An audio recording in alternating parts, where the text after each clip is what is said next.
Everyone, we are live on this holiday evening trying to help an Indiana family and local police in a desperate search, a search that has, at this moment, gone cold. Christmas Eve, 3 little girls right next door while mommy rests up from the flu. The neighbor checks, finds his door unlocked. The little girl gone. She's partially deaf and partially blind. That's Ellie that was sitting in the middle. Take a look at this little girl. Absolutely scrubbed in sunshine. Fort Wayne, Indiana, age 9. Christmas Eve. Presents stacked up under the tree. Little did mommy know that within a few hours, her girl would be gone. Joining me right now is Ellie's grandmother, Amber Story. Miss Story, thank you for being with us. Now, the mommy was sick next door. There's only about 30 residences right there in that little community. Right next door is mommy, who's been resting up from fighting the flu. Didn't want to give it to her 3 little girls. The little girls right next door.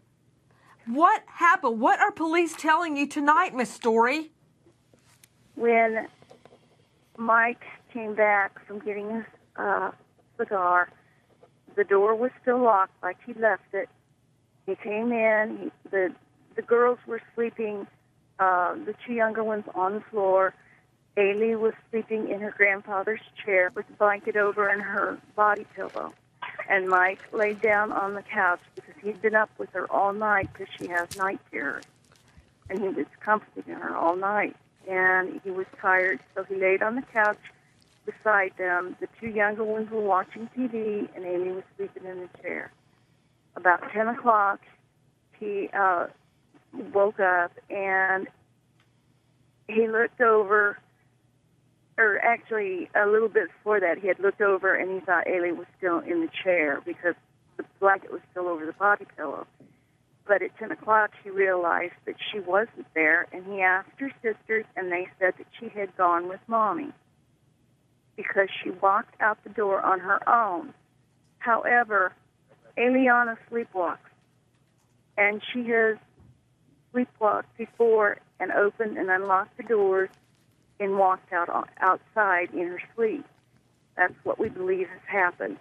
She left on her own. She was asleep. She unlocked the doors, and for some reason, we believe she was thinking she was going home, and she just disappeared. You know, to Nicole Parton, investigative reporter, Nicole, I find it very, very disturbing that the neighbor who is taking care of the 3 children, and he has been completely cooperative with police, leaves the home, locks the door, that's true, leaves the home at 6 o'clock in the morning for a cigar. Now, Nicole, I know that the surveillance video backs up his story that he did go to the 7-Eleven or the Quick Mart, whatever it was, and get a cigar. I know that. But why would you leave at 6 o'clock in the morning, Nicole Parton? Good evening, Nancy, and that's a wonderful question. Here's something else that's important to note. He told producers that this little young girl, Aliahna, awoke about 2:30 in the morning crying for her mommy, as many typical 9-year-olds would do. He consoled her. She wanted to go home. And he's saying, I didn't take her home because I did not want to leave the 2 other girls asleep alone in the home. But as you noted, we find out 4 hours later, he says, I left all 3 girls home alone at 6 a.m. to go for a cigar.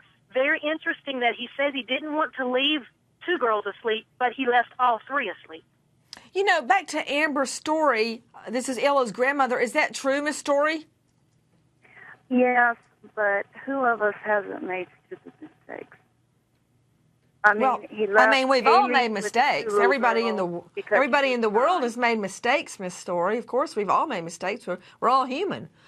But I have never left my children alone in a home, period, locked or unlocked. Never, not once, not ever, not in the car, never, ever, ever, ever.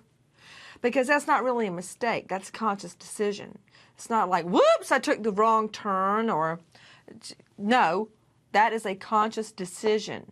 It's not really a There are mistake. people all So- over the United States who leave their older children with their younger children to watch them for 5 or 6 minutes. Okay. And I know for a fact that when I was a child, I was only 6 years old, and my parents would go out and milk cows and leave us alone in the house. And my brother was not even 2 years, was about 2 years old. So it may be different nowadays for most people, but not everybody's perfect, and this world is definitely not perfect. And I have no qualms in saying that Mike would never hurt any of those children or any children, period. I do not blame him. I do not blame my daughter. The only blame is to the person that took her. Circumstances just worked out that she disappeared. It was not anyone's fault other than the person who disappeared with her.